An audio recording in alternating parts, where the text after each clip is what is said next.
மாலைமலர்.com நேயர்களுக்கு என் அன்பு வணக்கம். இன்னைக்கு திருத்தணியோட இசை வெளியீட்டு விழா. திருத்தணி படத்துக்கு முதல் முறையாக இசையமைச்சிருக்கேன். இதில் மொத்தம் 5 சாங்கு. அதில் ஒன்று ஹீரோட ஓப்பனிங் சாங்கு வான வேடிக்கை வெடிரான்ட்டு, இதை திப்பு பாடியிருக்காரு. அப்புறம் நீ எனக்கு நீ எனக்கு யாரடி யாரடி நீ எனக்கு அப்படிங்கிற ஒரு மெலோடி சாங்கு. இது கார்த்திக் சைந்தவி பாடியிருக்காங்க. அப்புறம் அடிவான வில்லே வண்ணம் கொஞ்சம் கலந்து கொண்டாடி அப்புறம் ஒரு கிளாசிக்கல் சாங்கு. இது வந்து உன்னிமேனன் சின்மயி பாடியிருக்காங்க. அப்புறம் எம்மா எம்மா ஒத்துக்கிறியான்னு ஒரு மாஸ் குத்து சாங்கு. இது டி ராஜேந்தரும் அனுராதா ஸ்ரீராமும் பாடியிருக்காங்க. அப்புறம் வண்ணாரப்பட்ட படவா அப்படின்னு ஒரு இன்னொரு குத்து சாங்கு. இது திப்பு கூட என் மனைவி கிருஷ்ணனி பாடியிருக்காங்க. மொத்தம் 5 சாங்கு, 5 ஒரு வெரைட்டியாக இருக்கும். இதில் ஹீரோ பரத். நானும் பரத்தும் ஏற்கனவே பழனி படத்தில் இணைஞ்சு பணியாற்றணும். பழனி படம் மிகப்பெரிய வெற்றி அடைந்தது. திருத்தணி அதோட பல மடங்கு வெற்றி அடையும். இதில் ஹீரோயின் சுனேனா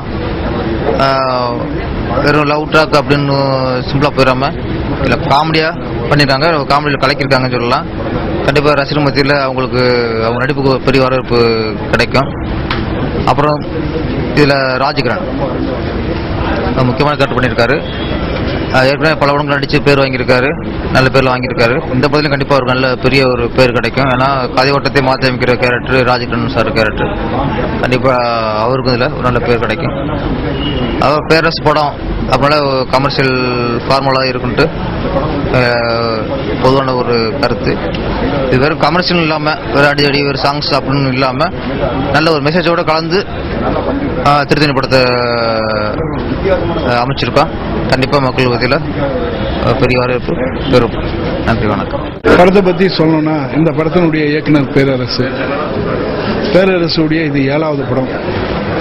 பேரரசு இயக்குனதில் 7வது படத்தில் திருத்தணி வந்து 2 சாங் முதல் முறையாக நாங்கள் பிரான்ஸ் போய் 2 சாங் ஷூட் பண்ணியிருக்கோம்.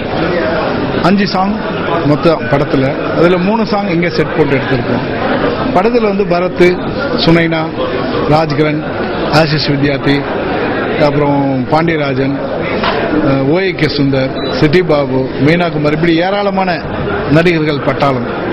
படம் ஆரம்பத்திலேருந்து கடைசி வரைக்கும் பார்த்தீங்கன்னா ரொம்ப விறுவிறுப்பாக இருக்கும். ஒரு திருப்பாச்சியை விட விறுவிறுப்பாக இருக்கும். கண்டிப்பாக படத்தில் ஒரு 5 ஃபைட் இருக்கு, 5 சாங் இருக்கு. படத்தினுடைய ஒரு முக்கியமான சஸ்பென்ஸ் இந்த படத்தில் இருக்கு. அது வந்து ஒரு ஃபேமிலி சென்டிமெண்ட். அது பார்த்தீங்கன்னா உங்களுக்கு தெரியும். நன்றி, வணக்கம். இன்னொரு ஒரு சாங் எம்மா எம்மான்னு சொல்லி ஒரு சாங் இருக்கு. டிஆர் சார் பாடியிருக்காரு. அது ரொம்ப டெஃபினட்டா கேட்டோடனே ரொம்ப கேட்சியான ஒரு நம்பர். அது எல்லாருக்குமே பிடிக்கும். ஸோ நிறையா கண்டிப்பாக ஃபோக் சாங், என்னோட டான்ஸ், ஒரு டிபிக்கல் பேரர் சாரோட ஒரு கமர்ஷியல் ஆஸ்பெக்ட் எல்லாமே இந்த படத்தில் இருக்கு. ஸோ ரசிகர்களுக்கு அது வந்துட்டு கண்டிப்பாக பிடிக்கும் நம்புறேன்னா. படமும் வந்துட்டு ஒரு சோஷியல் மெசேஜோட ஒரு பியூட்டிஃபுல்லான ஒரு கமர்ஷியலாக ஒரு ட்ராக்ல வந்திருக்கு. ஸோ கண்டிப்பாக ஒரு திருப்பாச்சிக்கு அப்புறம் திருப்பியும் அவர் பண்ற ஒரு பேசியான ஒரு ஆக்ஷன் ஸ்கிரிப்ட். இது பேசிக்காக ஒரு ஜிம் மாஸ்டராக வரேன் படத்தில்.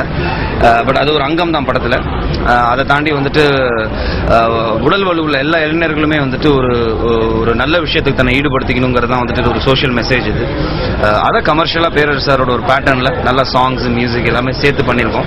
ஸோ கண்டிப்பாக இந்த ஒரு களம் புதுசாக இருக்கும். நிறைய ஆர்டிஸ்ட் ஒர்க் பண்ணியிருக்காங்க படத்தில். பார்த்தீங்கன்னா ராஜ்கிரண் சார் ஃபர்ஸ்ட் டைம் நான் அவர் கூட ஒர்க் பண்ணுறது ரொம்ப சந்தோஷம். சுனேனா தான் ஹீரோயின் படத்தில். இதை தவிர பாண்டியராஜன் சார் இருக்காரு. இந்த பல ஆர்டிஸ்ட் நிறைய பேர் இருக்காங்க. ஒரு பெரிய பட்டாளமே இருக்கு. ஸோ இந்த மாதிரி ஒரு பெரிய க்ரூ அண்ட் காஸ்டோட ஒர்க் பண்ணதில் ரொம்ப சந்தோஷம். என்னோட ப்ரொடியூசர் பாஸ்கர், விகே மீடியா வந்துட்டு பாஸ்கர் சினி ஆர்ட்ஸ்னு சொல்லி இப்போ மாறி இப்போ ப்ரொடியூஸ் பண்ணியிருக்காரு. So really happy. படம் கண்டிப்பாக வந்துட்டு ரசிகர்களுக்கு பிடிக்கும். நம்புறேன். பார்க்கும்போதே பாத்தீங்கன்னா கண்டிப்பா வந்து அந்த திருத்தணி முருகனுக்கு எவ்வளவு பவர் இருக்கோ அந்த பவர் படத்துல இருக்கு ஆக்சுவலா. சோ இந்த படம் வந்து பெரிய அளவில் வெற்றி பெறும். இந்த பாடல்ல வந்து யார் முதல்ல ஃபர்ஸ்ட் கேட்டுதா அது நான் தான் ஆக்சுவலா. ஒரு சாங் கம்போஸ் பண்ணிட்டு சார் வந்து என்கிட்ட போட்டு காட்டுவாரு. சார் எப்படி இருக்குன்னு கேட்கும் போது நான் வந்து சார் ரொம்ப நல்லா இருக்கு, நான் பண்ணியிருந்த கூட இந்த அளவுக்கு வந்திருக்குமான்னு தெரியாதுன்னு ஆக்சுவலா. சோ ரொம்ப நல்லா பண்ணிருக்காரு மியூசிக் டைரக்டர். அதுக்கும் நல்ல கரகோஷம் கொடுங்க. அந்த பரத் சார் சொல்ல வேணாம், ஆக்சுவலா ஒரு ரொம்ப எனர்ஜியா இருக்கு இந்த படத்துல சாரை பாக்குறப்போ. சோ இந்த படம் இசையமைப்பாளரா பேரரசர் பெரிய வெற்றி பெறுவாரு அண்ட் டைரக்டரா வெற்றி பெற்றாரு. இருந்தாலும் இந்த படத்துல மிகப்பெரிய வெற்றி அண்ட் இந்த படம் வந்து பெரிய வெற்றி பெற நான் வாழ்த்துக்கள். நன்றி, வணக்கம்.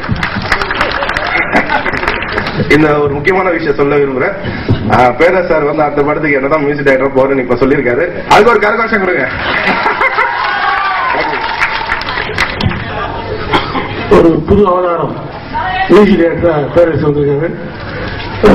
இப்படி இருக்கும்போது நான் என்ன பற்றி போய் சொல்லணும். சினிமாவுக்கு வந்ததுக்காரன்னு வயலின் கத்துக்கிட்டு மியூசிக் சைட்ல வந்துதான். அதுக்கப்புறம் வயலின்ல இசைச்செல்வன் பாட்டெல்லாம் கொடுத்துருக்காங்க. இதெல்லாம் நடந்திருக்கு. அதுக்கப்புறம் நான் மியூசிக் பண்ணணும்னு ட்ரை பண்ணிட்டே இருந்தேன். நடிகர் ஆகிட்டு டைரக்டர் ஆகிட்ட உடனே யாரும் அந்த மாதிரி மியூசிக்னு ஆரம்பிச்சா வேற டாபிக் போயிடுறாங்க. நம்ம போய் அப்படி மியூசிக் டைரக்டர் சான்ஸ் கேட்கறதுன்னு சுற்றி இருக்கும் போது எங்க மாமனார் படம் எடுத்தார். மாமனார் படம் எடுத்தவங்க டக்குனு இந்த படத்துக்கு நான் தான் பேசிக்கிட்டேன். அவர் ஒன்றும் சொல்ல முடியல. பொண்ணை கொடுத்துட்டோம். அவர் செய்யணும்னு சொல்லல, செய்ய வேணாம்னு சொல்லல, அமைதி ஆயிட்டார். அதுக்கப்புறம் நெத்தி அடின்னு படம் நான் தான் மியூசிக் பண்ணேன். அன்னையிலிருந்து இன்னைக்கு வரைக்கும் என்கிட்ட யாரும் வந்து நீங்க ஏங்க மியூசிக் பண்ணலன்னு கேட்கவே இல்லை. நம்முடைய இசை அறிவு அப்படின்னு இருக்குது. பொடியெல்லாம் கட்டி வேற வச்சுட்டு நமக்கு என்ன வருமோ அதான், வராதெல்லாம் ட்ரை பண்ணக்கூடாது. ஆனா அவரு டப்புன்னு கங்கணம் கட்டி நம்ம மாமனார் படம் வச்சு படம் எடுத்து இது மேல மியூசிக் பண்ணல, பாஸ்கர் படம் எடுத்து அதுக்கு மியூசிக் பண்ணிருக்காரு. இவர் மேல நம்பிக்கை வச்சுதான் மியூசிக் டான்ஸ் கொடுத்துருக்காங்க. பாட்டெல்லாம் நான் முதலே கேட்டேன். ரொம்ப ஒரு யதார்த்தமான மனிதர் பேரரசு. ரொம்ப பிடிச்சிருக்கேன்னா சொன்ன கோச்சிக்க மாட்டாரு, நடைமுறை இல்லை. ஒரு அந்த படத்தில் அடிக்கும்போது உதவி எனக்கு டைலாக் சொல்லி தராரு. அவரு தெளிவா சொல்லக்கூடியா என்ன மாதிரி கடப்படம் சொல்றேன். எனக்கு வந்து உண்மையிலேயே ஷாக் ஆயிடுச்சு. அவர் கொஞ்சம் படபடப்பா பேசுறத எவ்வளவு உணர்ந்து தெளிவா சொல்லிக்கூடியா என்ன மாதிரி படப்படம் சொல்றேன்னா, இந்த ஒரு தன்னிலை உணர்வு இருந்ததுன்னா எதுலையுமே வெற்றி பெறலாம். நம்மளை பத்தி என்ன விஷயமோ நமக்கு தெரிஞ்சு வச்சுக்கோங்க, கண்டிப்பா ஜெயிக்கலாம். படம் பேர் திருத்தணி. நான் வரலாறு படிக்கும் போதெல்லாம் பார்த்திருக்கேன். திருத்தணியை தமிழ்நாடு கூட சேர்க்கறதுக்கு எவ்வளவு தலைவர்கள் போராடி இருக்காங்க. அவ்வளவு போராட்டத்துக்கு அப்புறம் கிடைச்சிதான் திருத்தணி. பல போராட்டத்துக்கு பிறகு பாஸ்கருக்கும் பரத்துக்கும் பேரரசுக்கு கிடைக்கிற பெரிய வெற்றி திருத்தணிக்கு பாராட்டி விடைபெறும். அனைவருக்கும் வணக்கம். பேரரசு வந்து அவர் வந்து அசிஸ்டன்ட் டைரக்டரா ஒர்க் பண்ண ஒரு படத்துல வந்து நான் அசிஸ்டன்ட் ரைட்டரா ஒர்க் பண்ணிருக்கேன். அந்த படத்தோட ஹீரோ வந்து பாண்டியராஜன் சார் தான். அப்பவே நல்ல செட்ல ரொம்ப அசோசியேட்டா இருந்தாரு. இப்ப நான் ஒரு ரைட்டரோட அசிஸ்டண்டா சும்மா அந்த பேக்லாம் தூக்குற ஒர்க்கு. ஸோ அப்பவே ரொம்ப அந்த டோட்டல் யூனிட்டே அவர் வந்து ரொம்ப கண்ட்ரோல்டா வச்சிருப்பாரு. ஸோ இதுக்கப்புறம் வந்து அவரோட படங்கள்ல வந்து எனக்கு ரொம்ப பிடிச்ச விஷயம் வந்து அவரோட இன்ட்ரோடக்ஷன் தான். இந்த படத்துல அவர் இல்ல, அதனால வந்து அவரோட எல்லா படத்தோட இன்ட்ரோடக்ஷனும் டயலாக் ஷார்ட் டிவிஷனோட எனக்கு மனப்பாடம். அந்த அளவுக்கு நான் அதை ரொம்ப ரசிப்பேன். இந்த படத்துலயும் நமக்கு ஒரு சர்ப்ரைஸ் கொடுப்பாருன்னு நினைக்கிறேன். படத்துல ரொம்ப நல்ல கமர்ஷியல் சார் சொன்ன மாதிரி இன்னைக்கு வந்து யதார்த்தம்ங்கிற படங்கள் ஒரு பக்கம் இருந்தாலுமே கூட கமர்ஷியல் படங்களும் ஆரோக்கியமான கமர்ஷியல் இருக்கணும். அதுதான் இண்டஸ்ட்ரி, தியேட்டர் ஓனர்ஸ், ரசிகர்கள் எல்லாருக்குமே வாழ வைக்கிற ஒரு விஷயம். அது இந்த படத்தை கொடுக்கும்னு எனக்கு நம்பிக்கை இருக்கு. வாழ்த்துக்கள், வணக்கம். தேவ சார் வந்து எனக்கு வந்து நம்பர் 1 எனக்கு சொந்தக்காரர், நம்பர் 2 அவர் என்னுடைய நண்பர், நம்பர் 3 என்ன அப்படின்னா இளைய அது எப்படிங்க நண்பர் எப்படிங்க தெரிய முடியும். சரி, இளைய தளபதிய ஒரு தளபதி ரேஞ்சுக்கு தூக்கிட்டு போன திருப்பாச்சி, சிவகாசி அப்படின்னு 2 பெரிய படங்களுக்கு அவர் டைரக்டர். டெஃபினட்டா வந்து அதோடைய கலெக்ஷன்லாம் வந்து சாதாரணமா சொல்ல முடியாது. அவ்வளவு பெரிய மாஸ் கலெக்ஷன் கொடுத்தவர். அப்போ அவர் எக்ஸ்பிளைன் பண்ணும்போது, சீனை எக்ஸ்பிளைன் பண்ணும்போது சரி, அவரோட ஒரு தடவை உட்காந்து பேசியிருக்கேன். எப்படி சார் இருந்தா உட்காந்து அவரே பாடுவாரு, அவரே லிரிக் சொல்லுவாரு. அப்பவே எல்லாமே அவரு பண்ணுவாரு. அந்த மாதிரி ஒரு நாள் எஸ்ஐ சார் என்னை கூப்பிட்டு, சூர்யா நீங்க என் தம்பி வச்சு படம் பண்ணா திருப்பாச்சி மாதிரி ஒரு கதை இருந்தா நல்லா பண்ணுங்க, நீங்க ஒரு தடவை பாருங்க அதை போய் அப்படின்னு சொல்லி என்னை வந்து முதல்ல பார்க்க சொன்னதே எஸ்எஸ்சி சார் தான். அப்போ அதுக்கப்புறம் தான் நான் அந்த படம் பார்த்தேன். அதுக்கப்புறம் தான் தேவர் சாரை மீட் பண்ணேன், அவரோட சந்திச்சு பேசினேன். அவர் அவ்வளவு ஒரு எனர்ஜியான ஒரு மனிதர். இவர் ஒரு சின்ன கேப் ஆயிடுச்சு, யாருக்கு தேவர் சாருக்கு ஒரு கேப் ஆயிடுச்சு. இந்த கேப்ன்றது எல்லாருக்குமே வரும். ராமர்னு ஒரு கடவுள் மனித அவதாரம் எடுத்தவர், அவருக்கே வந்து ஒரு 14 வருஷம் கேப்ன்றது ஆண்டவன் எழுதி வச்சுட்டான். ராமனுக்கே 14 வருஷம் இருக்கும்போது நம்ம பேரரசுக்கு ஒரு இடையில ஒரு 3 வருஷம் கேப் இருக்கிறது ஒன்றும் தப்பு கிடையாது. பட் என்ன உண்மையாவே பாத்தீங்கன்னா அறிவாளிங்களுக்கு அந்த கேப் வந்து கொடுக்கப்பட்ட வரப்பிரசாதம்.